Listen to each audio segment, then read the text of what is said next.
جو حمایتی ہیں ان کی ساری طاقت کے باوجود یہ بات ثابت ہو گئی جب انتخابات کا نتیجہ آیا کہ 35,000 ووٹوں سے تحریک انصاف کے امیدوار محسن لغاری کامیاب ہوئے، جبکہ راجن پور کے لوگوں کو پتہ ہے کہ انہوں نے اسمبلی میں نہیں جانا، انہوں نے نئے انتخابات کا مطالبہ کر رہے ہیں، لیکن اس کے باوجود لوگوں نے یہ فیصلہ کیا کہ وہ عمران خان کے ساتھ کھڑے ہیں، اور یہ بات کل ثابت ہو گئی۔ جو بات عمران خان صاحب بار بار کہتے ہیں کہ جو لال کاٹا ہے یہ بند کمروں میں بیٹھ کے نہیں لگے گا، یہ لال کاٹا کس کے اوپر لگنا ہے اس کا فیصلہ پاکستان کی عوام نے کرنا ہے، اور اس کا فیصلہ کل راجن پور کی عوام نے لال کاٹا جو ہے وہ پی ڈی ایم کے اوپر لگایا ہے اور پی ڈی ایم کے حمایتیوں کے اوپر لگایا ہے۔ تو یہ بات ثابت ہو گئی کہ پاکستان کی جو اس وقت سب سے پاپولر جو جماعت ہے وہ پاکستان تحریک انصاف ہے، اور عمران خان آج غریب کی آواز ہے، مزدور کی آواز ہے، ہاری کی آواز ہے، دیہاڑی دار کی آواز ہے، تنخواہ دار طبقے کی آواز ہے، کیونکہ جو مہنگائی کے 70 سالہ ریکارڈ انہوں نے توڑ دیے، آٹا مہنگا، بجلی مہنگی، گیس مہنگی، پیٹرول مہنگا، ڈیزل مہنگا، لوگ اپنا گزارا نہیں کر سکتے اس مہنگائی کے عالم میں۔ اسی کے خلاف آپ کے علم میں ہے کہ ہم نے جو اپنی جیل بھرو تحریک ہے اس کا آغاز کر رکھا ہے، آج اس کا 6واں روز ہے۔ شاہ محمود قریشی صاحب، اسد عمر صاحب، اس کے ساتھ عمر چیمہ، سینیٹر ولید اقبال، زلفی بخاری، فیاض الحسن چوہان، مراد راس، اعظم سواتی، محمد مدنی، گجرانوالہ سے نظر محمد گوندل صاحب، اس کے علاوہ آج انصر نیازی ہمارے صوبائی منسٹر تھے، انصر حرل سرگودا کے ہمارے صدر، اور پاکستان تحریک انصاف کے کارکنان نے، عام پاکستانیوں نے جیلوں میں رضاکارانہ طور کے اوپر جیل بھرو تحریک کے اندر جیل گئے ہیں، ان کو ہم سلام پیش کرتے ہیں کہ وہ پورے پاکستانیوں کی آواز بنے ہوئے ہیں۔ کسی کو ڈیتھ سیل میں رکھا ہوا ہے، جیلوں میں ان کو ان کے حقوق فراہم نہیں کیے جا رہے، لیکن آپ لوگوں نے جو کرنا ہے آپ لوگ کر لیں، لیکن آپ لوگ اپنے مذموم مقاصد میں کامیاب نہیں ہوں گے۔ آپ کے سارے ہتھ کنڈے، تشدد، ایف آئی آریں، چادر چار دیواری کا تقدس پامال کرنا، سب فارغ ہو گئے ہیں، لیکن عمران خان کی جو لوگوں کے دلوں میں محبت ہے وہ کام نہیں ہو رہی۔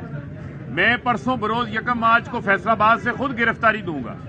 ہمارے اندر کسی قسم کا کوئی خوف نہیں ہے، خوف کے بت توڑ دیے۔ آج شرم آنی چاہیے۔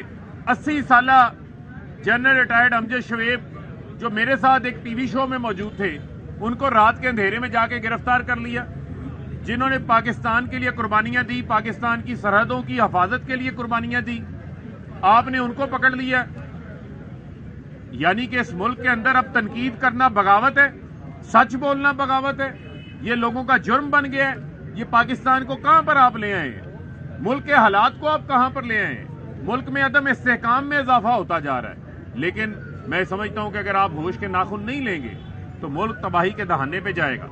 اور وہ لوگ جن لوگوں نے ساری زندگی اداروں پر حملہ کیا ہے، نواز، شہباز، زرداری، فضل الرحمان، اداروں کو تباہ کرنے کے ذمہ دار ہیں۔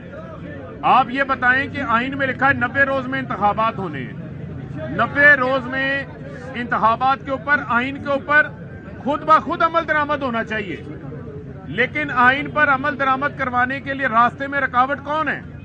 ایگزیکٹو شہباز شریف وزیر اعظم کا دفتر، الیکشن کمیشن جو خود آئینی ادارہ ہے وہ اپنی ذمہ داری پوری نہیں کر رہا، گورنر جس کا آئینی آفس ہے وہ اپنی ذمہ داری پوری نہیں کر رہا، تو اس کے اوپر پھر آئین کے دفاع میں لوگ سپریم کورٹ آف پاکستان کی طرف دیکھیں گے۔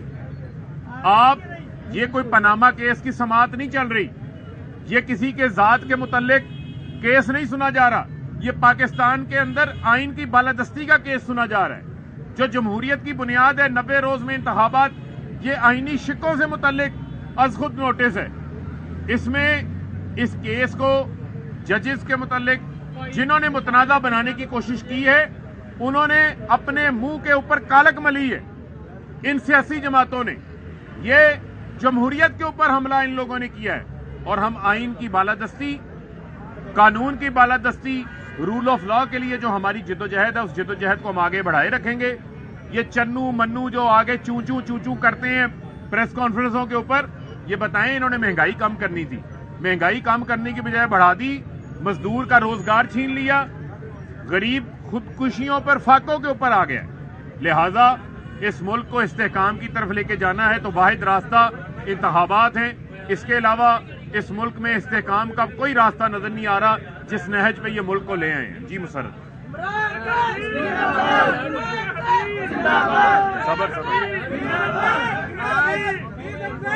آج آپ کو پتا ہے کہ اللہ کا لاکھ لاکھ شکر ہے کہ جام پور کی غیور عوام نے رات ان کے منہ کے اوپر تماچا مارا ہے.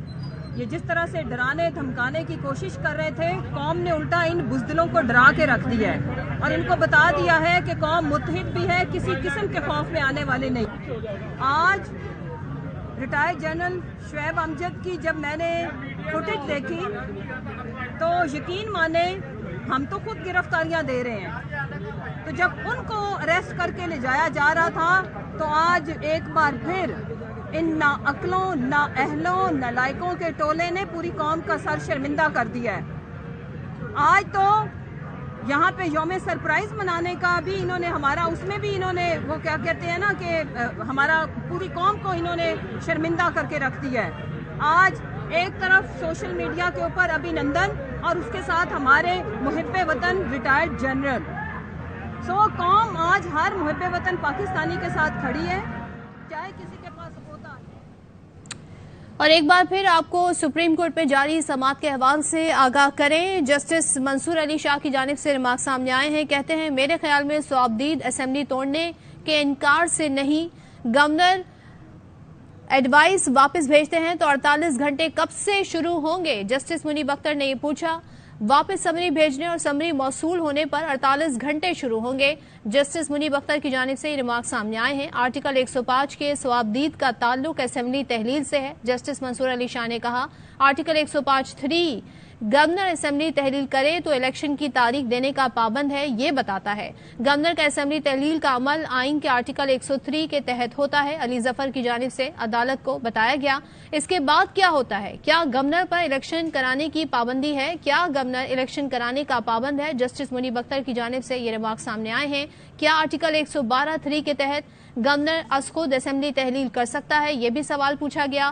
اسمبلی 48 گھنٹے بعد تحلیل ہوتی ہے تو آئین کے تحت نوٹیفیکیشن کون کرتا ہے؟ جسٹس جمال کی جانب سے یہ سوال اٹھایا گیا. گورنر کے صوابدیدی اختیارات پر سوال نہیں اٹھایا جا سکتا. جسٹس محمد علی مظہر کی جانب سے یہ ریمارک سامنے آئے. آرٹیکل 112 میں دو چیزیں ہیں، گورنر اسمبلی تحلیل کی منظوری دیتا ہے یا نہیں. آرٹیکل 112(1) کے مطابق گورنر کو صوابدید ہے، تحلیل کرے یا نہیں. اب بتائیں کہ کیا گورنر کے پاس صوابدید ہے یا ان کا کردار میکینیکل ہے؟ جسٹس منصور علی شاہ کی جانب سے یہ سوال اٹھایا گیا. علی صاحب آپ سب کے ہی سوالات پر کہہ رہے ہیں جی بالکل. جسٹس منصور علی شاہ نے یہ ریمارکس دیے. کیا آپ سب کے سوالات سے اتفاق کرتے ہیں؟ اگر الیکشن کے دن ملک میں جنگ ہو یا زلزلہ آ جائے تو کیا ہوگا؟ جسٹس منصور علی شاہ نے یہ سوال اٹھایا.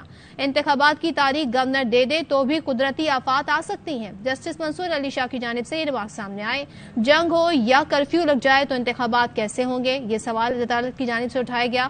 قانون میں سیلاب اور قدرتی آفات کا ذکر ہے، جنگ کا نہیں. بیرسٹر علی ظفر کی جانب سے عدالت کو آگاہ کیا گیا. الیکشن کمیشن مخصوص پولنگ اسٹیشنز پر پولنگ ملتوی کر سکتا ہے. بیرسٹر علی ظفر نے ساتھ میں یہ ریمارکس بھی لیے. قانون میں جنگ کا کہیں ذکر نہیں، اس لیے ایمرجنسی ہی لگائی جا سکتی ہے. علی ظفر کی جانب سے یہ بھی نقطہ جوڑا گیا. 1976 میں آئین خاموش تھا کہ الیکشن کی تاریخ دینا کس کی ذمہ داری ہے. جسٹس منیب اختر نے یہ پوائنٹ ریز کیا. اسمبلی نے ترمیم کر کے صدر اور گورنر کو تاریخ دینے کا اختیار دیا. جسٹس منیب اختر کی جانب سے کہا گیا پنجاب کی حد تک صدر نے شاید تاریخ درست دی ہو. جسٹس منیب اختر کی جانب سے ریمارک سامنے آئے تو سماعت جاری ہے. اس حوالے سے ہم آپ کو اپڈیٹ سے آگاہ کرتے رہیں گے.